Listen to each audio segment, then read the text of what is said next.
All right, good morning, guys. A little bit disheartened on this day for the fact that it's early in the morning and I'm not awake yet, but this is supposed to be the day that we were going to go on our Washington, D.C. trip. So, not to bring up any pains for it on this day, but well, got a year from now, I guess.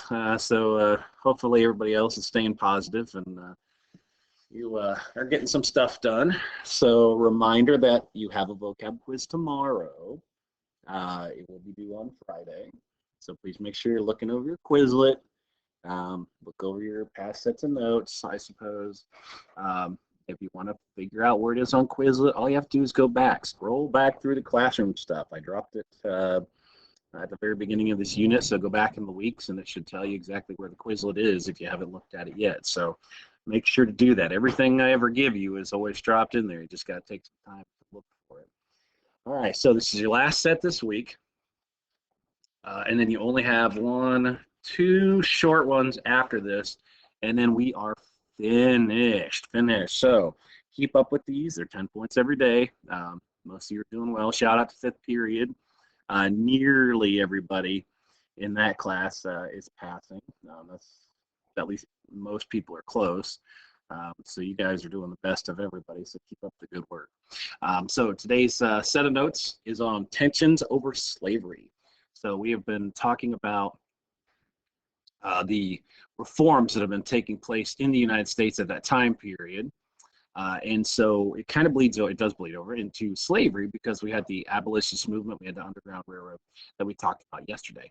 So we're talking about tensions over slavery. Obviously, this is between the North and the South, the abolitionists and those who are pro-slavery people, pro meaning for as a prefix. So it goes to this term. So when people ask about what caused the Civil War, the easy answer and the go-to for a lot of people is just slavery. Now, slavery is a part of it, but most historians will tell you, I'd be one as well, that slavery is a huge part of it, but the focus of it is going to be popular sovereignty. This phrase here, which we've had before. We've had this phrase before.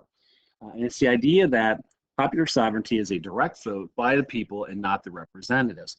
So in other words, the main cause of the Civil War was about states wanting to have the right to decide on things rather than being told by the national government. That's popular sovereignty. Now, within that, obviously the huge issue is slavery, being able to decide slavery rights. So, I mean, it's a phrase that still has meaning today with what's going on in our country, how states are taking control of how they respond to the COVID-19 and how long they stay under wraps and what kind of regulations they have. So not really the national government telling them what to do, maybe giving suggestions, but then it's coming down to the state as to what they are deciding what to do. The issue is popular sovereignty, and it all comes over about the new land that they gain. So they win some war. So they win the land that they won in the last section. Clearly needs more copy this morning. They won some land in the Mexican-American War, and you can see all that down below. Parts of California, parts of Arizona, New Mexico, Texas. All of that land there has to be decided whether it's going to be free or not, and that is popular sovereignty. So California is actually going to enter soon as a state, and much like we had with the Missouri Compromise, with Maine coming in with Missouri, the problem is this upsets the balance of Congress. Remember, they're trying to have an equal number of free and slave states. So if California comes in as free, then another state should come in as a slave state. That's the idea. And so then you have this vocabulary word called secession for the first time. Secession. Not succession. That's a different thing. Succession is the line of who takes over after the president might pass away or something happens to him. But instead, secession is actually leaving the country. So southern states really start to use this threat of secession or leaving if an amendment to protect the states' rights was not made. Because this is a big deal to them of having Congress balanced, but also dictating whether they could be free or slave states. So in comes the Compromise of 1850. Remember, compromise is when you have two groups that get something out of it, maybe not everything, but they both come to some kind of an agreement. So in this case, you can see down here, it says close to slavery by the Missouri Compromise, open to slavery by the Missouri Compromise. So anyways, the Missouri Compromise. So the idea of this is that California comes in as a free state. And there's also to be no slave trade in Washington, D.C. So that's what the North gets. So D.C. right here. Again, we were going to be there tomorrow if that were the case. And California is going to come in free. And on the flip side of it, other states from the Mexican-American War territory could vote on slavery. So there is that, not succession, but there is that popular sovereignty in action there. The idea is if California could come in free, and slave trade can no longer exist in D.C., then the flip side is A, Mexican-American territory could vote on slavery, and B, this is for the South, this is also the introduction of the Fugitive Slave Act. This one said that government agents, not just slave catchers and owners, but government agents could arrest anybody for being a runaway slave. And not just runaway slaves, but also Northerners are required to help capture the accused runaways. So this is very problematic for the North. You know, how do you do this? You, first of all, you have to agree to it so the South stays in with the country and your union stays intact. You got to make them happy or they're going to take their ball and go home. But then also you have to allow government agents to come in and be able to take anybody for being a runaway slave. You know, anybody, even anybody that's free, and they even have a suspicion that that person is a slave, then they're also required to help capture accused runaways. Now take that one with a grain of salt. You can guess that most Northerners weren't really going to help them at all, but it's a requirement. It's basically a federal law now that it's Fugitive Slave Act. So this one is pretty much a big black eye in our country's history in terms of how we have dealt with slavery and the abolitionist movement. So not a good call by our country right there on that one, the Fugitive Slave Act. And just a couple images to go with that. So of course, as I said, Northerners refuse this law. And this is a poster from 1851 that just tells people to keep a sharp lookout for kidnappers and have your top eye open. I'm not sure which one's my top eye. I haven't really measured that lately. But anyways, that's the idea behind the Compromise of 1850. So not a great one. I can understand the balance, but the Fugitive Slave Act, maybe not so much. So your answer to these things are going to come in a couple forms. So first of all, Uncle Tom's Cabin. Famous book written by one Harry Beecher Stowe, 1852. Comes right after that Fugitive Slave Act. Harry Beecher Stowe is a young lady from Ohio, down by Cincinnati, down by the Ohio River. Her father was a staunch abolitionist. There we have Stowe. And she ended up writing this book called Uncle Tom's Cabin. Now this ends up being the first, sorry, I scratched my eye. The first book in the United States to sell 1 million copies, not named the Bible. So I actually won a trivia contest at our local library with this one once. I just had to think about it a little bit and think about what kind of books were around at the time period, and knew, you know, the Bible was already the #1 seller, but Uncle Tom's Cabin sold a lot of books. So she wrote about what she had seen as helping her father, who was an abolitionist, and helping the slaves to escape. But she wrote this fictional story. I say factional story because it is based on fact, but it's still a fictional story. About a slave named Uncle Tom. And Simon Legree, who is his slave owner. And in it, she tells, again, as fiction, but based on fact, different instances of how she has seen the mistreatment of slaves, whether it be psychological or whether it be physical. And this really catches fire. People really become interested in it. But people see it as two things. Number one, they see it as a bestseller in the North. It will be a bestseller in the North because they want to read about all this stuff that's going on at the time period. And being in the North, they may not necessarily know exactly how slaves are treated. Now, the South, on the other hand, saw it as propaganda. Remember, we talked about propaganda before. It's misleading information. where the Southerners are saying, oh, this lady's making it up. She's lying. We don't treat slaves like this. They have a great life, things like that. Fake news, whatever. But anyways, it's seen as propaganda. But yet it's still a big seller, and it wakes people up. They get woke, I guess. Is that the right term? I don't know. I'm too old for this. But anyways, I digress.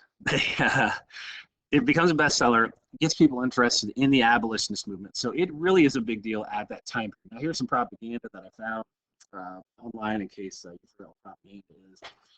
This is one of my favorite World War II posters because at the time period in World War II, they wanted you to carpool so that you save gasoline. And so that gasoline could be used in our war efforts against Germany. So they're trying to guilt you into this. So when you ride alone, you ride with Hitler. The ghost of Hitler is riding with you. It always cracked me up. Even Disney had some propaganda, believe it or not. Propaganda? Oh, is that goose? But anyways, Donald Duck in a Nazi outfit? Yes, that is actually accurate. They had some propaganda cartoons that are kind of a little hard to dig up these days, but Disney was active in it. I have something like this in my classroom, I think. It says, quiet, know your place, shut your face. So you don't go out and blab to people and tell them what's going on in our war efforts. It can happen here unless we keep them firing. So this is to motivate people to work hard in factories so we can help for the war effort. And I always like this one, man the guns, join the Navy. I always have to laugh at this because first of all, you got this big shirtless dude. So the propaganda is you're going to go to the Navy and you're going to turn into this big guy loading up things and not wearing a shirt. I'm not sure that's really accurate. I actually have a cousin who went into the Navy and he ended up coming out, I think, in worse shape than he did going in. So anyways, no offense to the Navy. God bless them for their service. But this is a bit of a propaganda poster. And this one too, boy, talk about getting a guilt trip. Where she says she gave up a man. Her husband's off fighting in war. Will you give at least 10% of your pay in war bonds? Trying to get people to support the war by getting bonds at the time period. So again, that's propaganda. But her goal was not really to push propaganda, but was instead to push like the facts. That her whole story is intended to inform people of the horrors of slavery, and it did. So we go back again to the idea that writings are very important throughout our U.S. history to inform people of what's going on. So the next thing that causes issue is the Kansas-Nebraska Act. Picture of a guy here that we'll talk about in just a second. You could guess the Kansas-Nebraska Act because it's got the term Kansas and Nebraska in it, and act means law. So these are two territories, back to popular sovereignty, that were given the right to vote on slavery. All right. There's Kansas territory, there's Nebraska. Now, clearly not what they were back then, a little bit smaller, just a hair. So they're allowed to vote on the right to have slavery, which actually goes against the Missouri Compromise because if I scroll back up, I know you're like, just go on, I don't care. If I go back up, part of the deal of that compromise was this unorganized territory could not have slavery. That was the idea. But now that you have this Kansas, Nebraska, it goes against that whole thing right there. Back through the ghost of Hitler. All right, here we are. Okay, so anyways, this goes against the Missouri Compromise, which is supposed to close out slavery. So the problem, though, is you have that balance, or you have slave states. What was that, John? Is it switching? Oh, that's switching. Never mind. So these two states are allowed to vote. Popular sovereignty. They're allowed to vote on their slavery. So what you can imagine is people from both sides of the coin of slavery and anti-slavery, pro-slavery and anti-slavery, flood the two territories, like en masse, and go there and try to vote and sway them in one direction. Like, for example, Kansas had only 3,000 voters that were registered, but 8,000 votes were cast. I'm not good at the math, but I'm going to guess something was up there. And in turn, violence ends up erupting.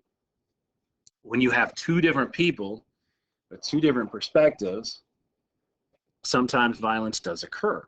And in the form of a guy named John Brown, who we're going to talk about several times here in your last couple sets of notes.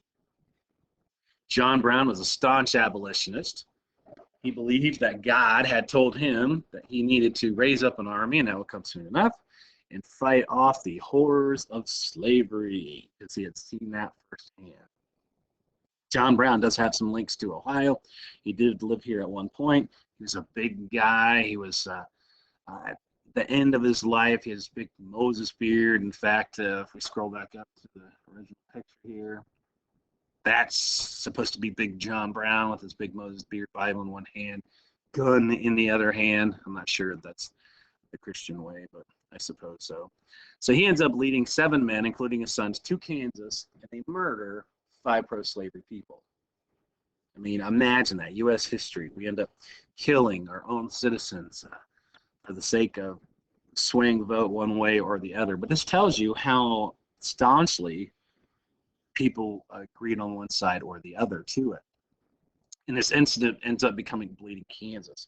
So at this point, we're getting more and more violent in U.S. history towards those who believe in slavery, those who don't, and we're going to just make things worse in our next set of notes. So you can obviously see that we are clearly marching towards war, and that will take us to our next set of notes, not right now, but later, is the Senate attack. We actually have an attack on the Senate floor that we will talk about soon enough. So anyways, finish up your questions.